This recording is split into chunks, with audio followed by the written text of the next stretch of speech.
it's fitting that I'm sort of seated between and sort of the flow of the program, because we at the department work with the trade rep and with our industry and state-based partners to help U.S. companies, particularly small and medium-sized ones, enter new markets.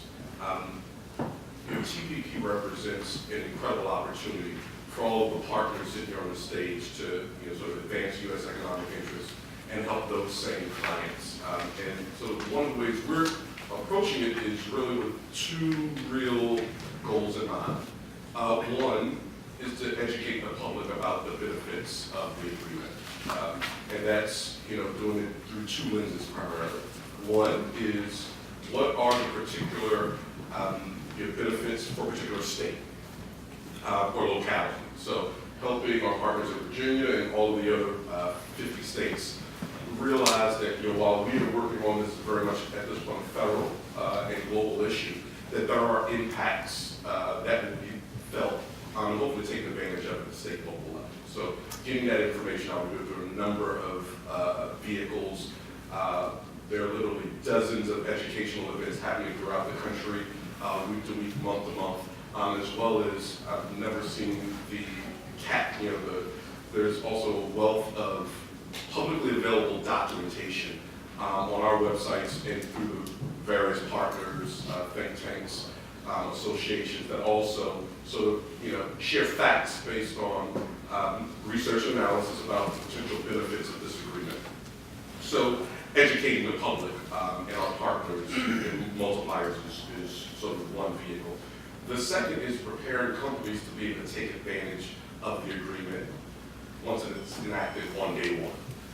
That's sort of one of the things we work with states, associations, our industry partners to develop trade promotion programming now.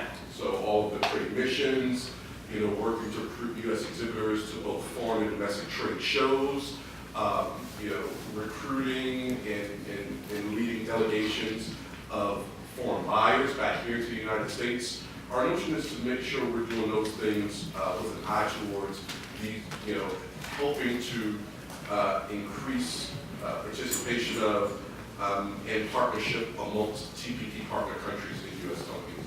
Now it also helps that Mexico and Canada, our largest trading partners, are already partner to this agreement. And largely, these are the places where U.S.-based SMEs are already doing business. So the notion here is now to introduce companies that are already trading in those two large markets to the potential for partnership in the rest of the TPP partner countries.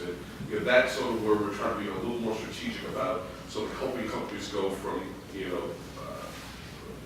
operating in exporting to 2-3 countries to now hopefully exporting to dozens more. We really want to make sure they're taking advantage of and understand the potential for quick growth based off of what we see and expect to be this tariff reduction on day one.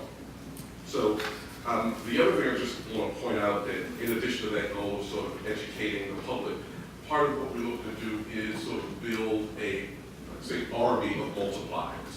So partnering with industry associations like Paul's, states like the Virginia Economic Development Partnership, which John represents, to make sure that all of the missions they're taking right now, and we're building a pipeline of trade promotion activity into the future that reflects where the world's buying power is continuing to develop.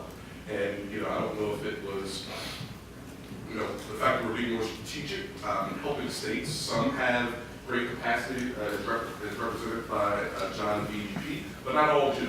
So we're taking a real focused approach to filling gaps and helping with either data and analysis to help states and localities make informed decisions about sort of their export promotion activities as well as their inward investment activities as well. So whether it's on trade missions that are being led by governors and mayors, local economic development organizations, and leveraging data to help them make those decisions, or working with our industry partners similarly to better help them focus their membership's activities in markets that are growing and represents the best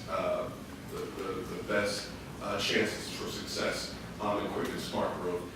That's really what we're about at the ITA, and frankly making more and more of our data and analysis available to those state and local partners is really how we feel like we'll be able to better help small and medium-sized businesses take advantage of TPP from day one. So with that, I'd like to reserve a little more time and hopefully have my further comments guided by your questions.